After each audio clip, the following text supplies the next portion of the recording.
great pleasure and somewhat of an honor for me for sure to bring the celebrity of the golfing fraternity. Gary Player, it's an honor to meet you. Thank you, Shaili. Nice to meet you too. Thank you. Thank you so much for being with us. And you've chosen a nice bright yellow on a beautiful day. Yes. That reflects the personality that Gary Player is. Spirited always. Well, thank you. To visit India is very special for me because in South Africa we have almost 3 million Indians who have been great businessmen, great politicians and great sportsmen. And when I was a young man playing golf, I had a caddy called Sheikh, most wonderful gentleman. And he used to take me fishing on the beach after we played and taught me how to catch crayfish. Of course, we fish the ocean out almost now, what's going on in the world. So the caddy taught you how to get the fish out of the water? Yes, and we cooked them on the beach. And the golf balls too. Yeah, no, I never hit any balls in the water.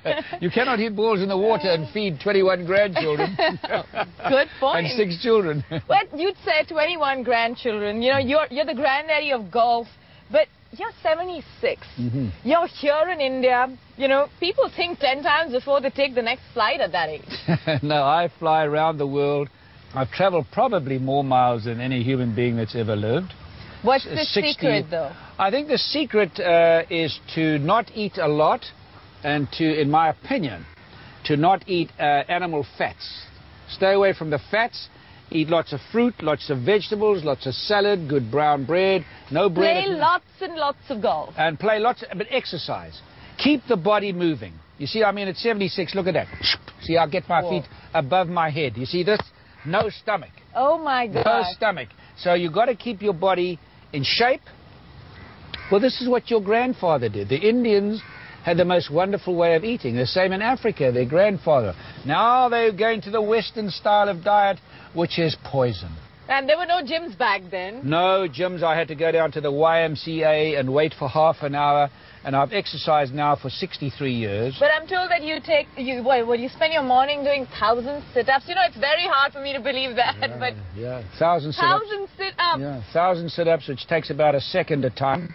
And so I do that. And I work out with weights. I also work on my mind a lot. I think that's very important. The mind is something that gets weaker as you get older, probably. So you've got to keep working on your mind. And I love people, and I love my work. We've designed 300 golf courses around the world, and having the distinction and the honor of working for DLF here, Mr. Singh and his son, Mr. Singh. He's always spoken very highly of you. Well, it's such a pleasure. And to come to India, wouldn't it be wonderful? I'd like to try and be partly responsible for developing maybe an Indian Tiger Woods. Wouldn't that be wonderful publicity for India? Wouldn't it be great for tourism? I mean, every country needs tourism. You know, you spend all your time thinking about what next for golf. When you started out the game, nobody was really thinking about golf. People would just go out there, try their hand, as I read from Ben Hogan's own story, that he went to make some money because he needed to make money on the golf course. There was nowhere else he could get a job. Nowhere else he could get a job. And and they win more money today in the Masters. For example, I won the Masters 3 times and my total prize money was 80,000. Today, first prize is 1.4 million. They've all got their own jets. I used to travel 40 hours to America with 6 children and my wife, to Australia, 40 hours. Now they've got non-stop flights and most of them have got their own jets. But I loved my time because it was a time of friendliness, staying in people's homes. None of that happens today. It's a different world. Your own destiny is a story by itself. I mean, people would call you Destiny's Child. When you went out there to start playing golf, you were nothing but just a miner's son. Yeah, that's right. And things were not put on a platter for you. I mean, what were the challenges? I don't even know if you ever thought about them and remembered them at that moment, because life must be about getting to the next big achievement. My mother died when I was 8 years of age. My father worked in a gold mine, made £100 a month. My brother went to the last World War at 17. So I had to travel to school. I went to a great school called King Edward VII School. So I got a good education, but came home, nobody was in the house. So I really struggled. But struggling, well, look at this great hero of mine, Mahatma Gandhi. What an example he was, going through India in a pair of sandals and a stick and a robe, and got independence for this great country. So, you know, one has got to struggle to appreciate things. And I always vowed if I ever did well, I would raise a lot of money for underprivileged children. And we've raised approximately $35 million around the world with our Gary Player Invitational of which we give to local areas for children. Yes. And because I had that experience myself.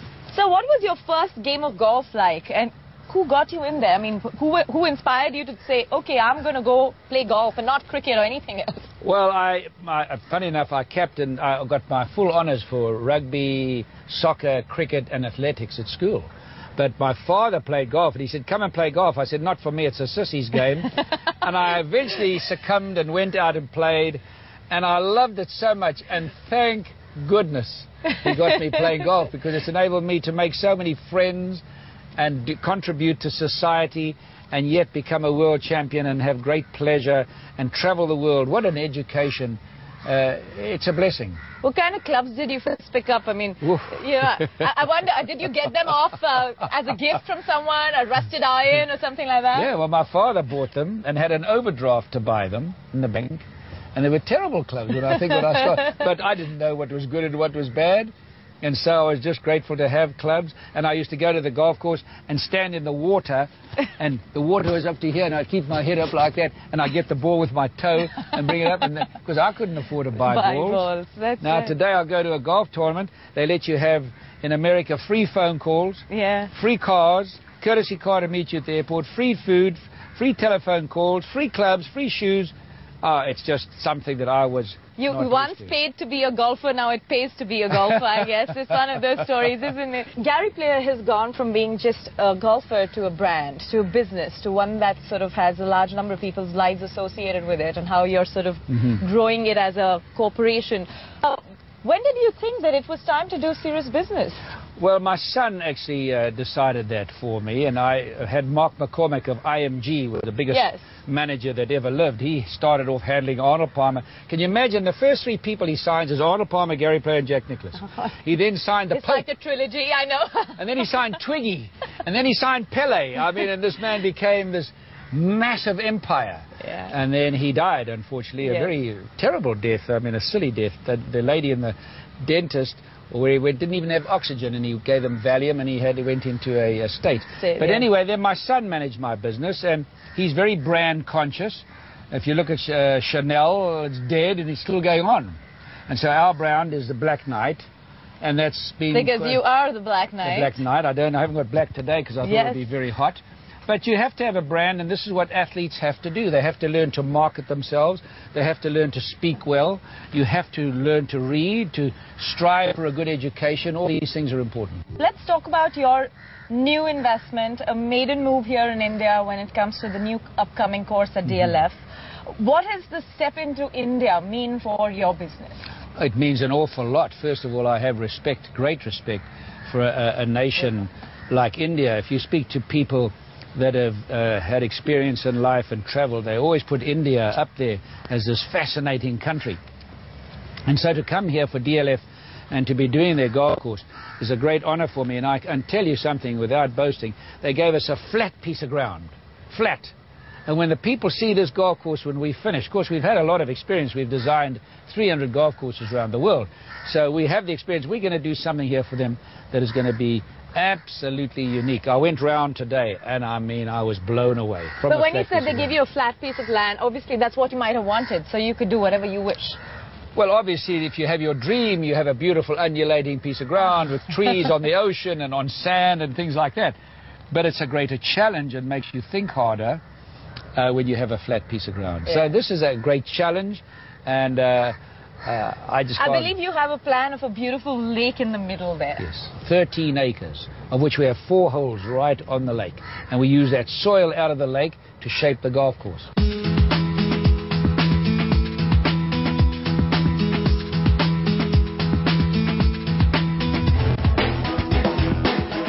put that green up a bit would be very nice. It looks terrific.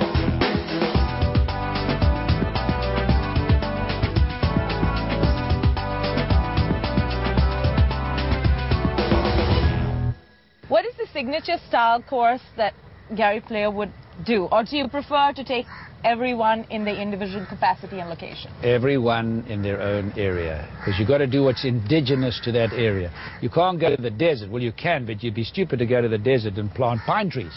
Yeah. So we've got to try and plant trees that are indigenous and pick the right grasses. Pick the right grass for a golf course is important. And to remember that your weekend golfer is the person that really is the person that counts. You'll have a tournament here once a year, of which we've got to cater for, but we've really got to cater for the average weekend golfer and make him come out and feel that this is a gift to nature. Yeah. And also because those are the numbers, those are the masses who will then sort of grow the game at some point. Yes. And to encourage and to develop junior golf. Which you are a big ambassador. Oh, I love to do that. I just love young people. Well, having 21 grandchildren, I mean, is quite an experience. How many of the 21 are golfers? Well, only... Or interested maybe 2. But what they are interested is eating. As soon as they hear the knife and fork and they all get to the table, it's like the Last Supper, you know. Everybody's just eating their heads down, and it's a big bull to feed. I have to win the tournament to break even. But I thought at some stage you'd like to remind them that more important than golf is nutrition, right? Yes. Your mantra of life. I've got to be very careful because I give the mothers and the fathers hang. I say to them, you can't let them eat all that fat, you know. And, oh, don't worry about it. I say, yes, I do worry about it. I try and teach them to eat properly now because your body is a holy temple. It is a special gift from God. So you've got to treat it as a temple. But I'm afraid people don't do that. But talking of worries, you know, it brings me to where the world is today. It's sort of going through a large amount of economic upheaval, and it's been so for the past 5 years. It's had an impact on golf. People are saying that in many ways American golf, from a growth point of view, is pretty much dead. Yes. Where it is growing is Asia, particularly China, you know, and maybe India a little bit. Do you think that that's going to be the story of the future? We're going to see the large population, the younger population of these regions really take to the game in a big way. You're seeing it right now. You're seeing it right now.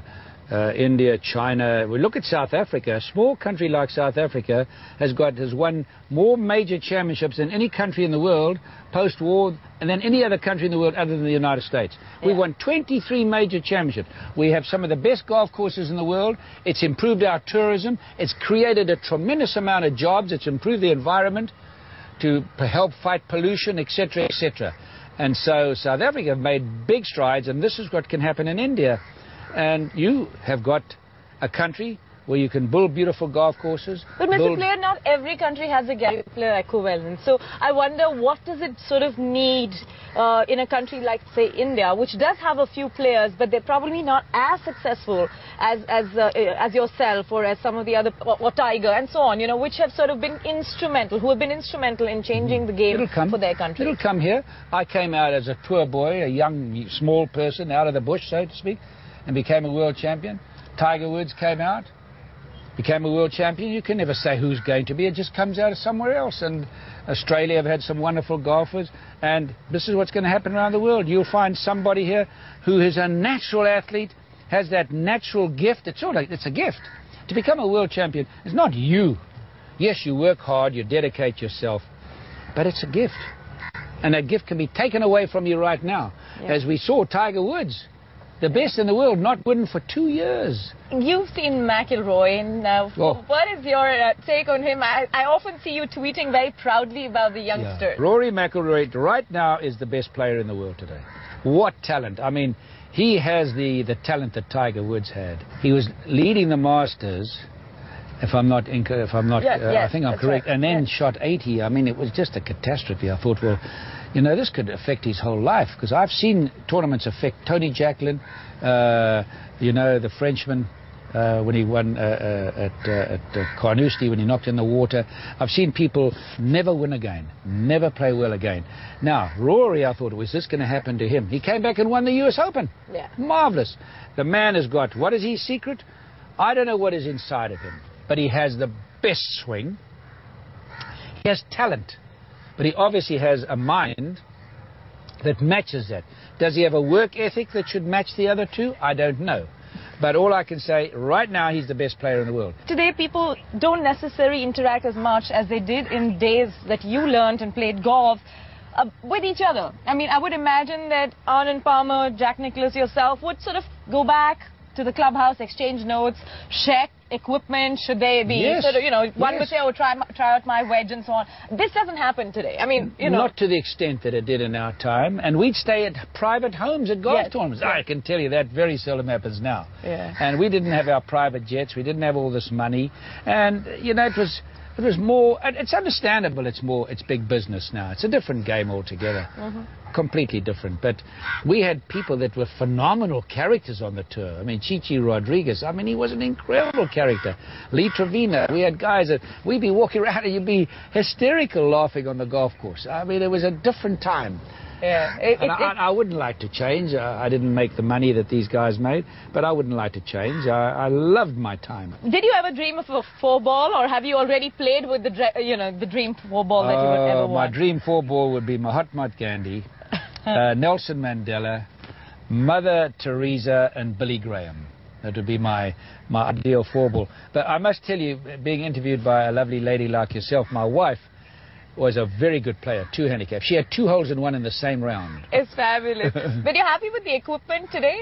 What's your favorite club in your bag? You know, one of the things about being associated with Callaway, that they come out with this new stuff all the time. And you no sooner love your driver and they got something that's better. Then they come out with a ball. I mean, they've come out with new types of balls all the time. They're an amazing company. I go to the factory there and they're all new drivers, and they have me hit, they give me the club head speed, and then, they tell me the spin on the ball in the air, what drive. Oh, it's beyond your mind, this technology. And so they... But have you had to play catch-up with it? Particularly, you know, now you can have about 8 kind of wedges at a go. Yes, you do. I'll get a wedge that I like. They say, try this one. Oh, I like it more. So, but that's fascinating to always think you've got something better. As you look at yourself today at 76, do you get a sense that you've achieved what you wanted to, or is there something that you call is your unfinished agenda? I always wanted to be able to speak to hundreds of millions of young people. I've won all the tournaments I've won. I mean, I'm the only man in the world who won the Grand Slam on the regular tour and on the seniors. So, I mean, that's right. You know, to be the only man in the world, how can you even think of wanting anything more? So I'm very grateful for what I've done in golf. A great family, great wife, 55 years of marriage. I've had an incredible life. But I would love to speak to hundreds and hundreds of billions of people, which I'm on television wherever I go all over the world, to get a message through to young people. Your health is still the most important thing you have. To exercise and to eat right and to teach yourself to be happy and to contribute to your country and to try and be as humble as you can. You know, this is a message I'd like to get, because today there's a great sense of entitlement with young people. Yes. They go to university, they need money, they phone their parents. They got a car. 20% are on alcohol, 20% on drugs. Nobody owes you anything. I don't think anybody owes you anything. You've got to work your way to where you want to go. And therefore, happiness has a sense of hard work weaved inside it. I think so. I think one of the things by having worked so hard, and even at 76 on my farm, I'm up at 5 o'clock, I'm putting up fences, I'm riding horses, I'm doing all kinds of things, and I'm traveling around the world, and I'm playing some tournaments, and I'm working on golf courses. I keep working, and that's what keeps me young. But this horses was just something that was out of a passion, or you thought it was great business at that time? It's a bad business.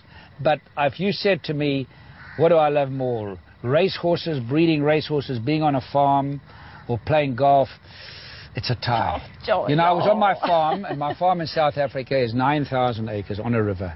Wow. No pollution. The best water in the world, probably other than the Himalayas, you know, the Hunzas have the best water. But this beautiful water, our own vegetables, our own fruit, our own food that we grow there, and this quiet and this peace and the sunsets and the birds, and suddenly I'm in India. 1.2 billion people, beep, beep, beep, driving through traffic. You know, it takes a few days to get used to it. Or then I fly to China, or then to the United States. It's quite a change. But I think one of the reasons I was able to win a golf tournament at 63 years of age, and I can still break my age easily, is the fact that I had something else other than my business, my main business, which was golf. I could go there and recharge my batteries. So that's where we should be headed next for the next interview. It's such pleasure joining you. Thank you so much. Such pleasure. Great to have you.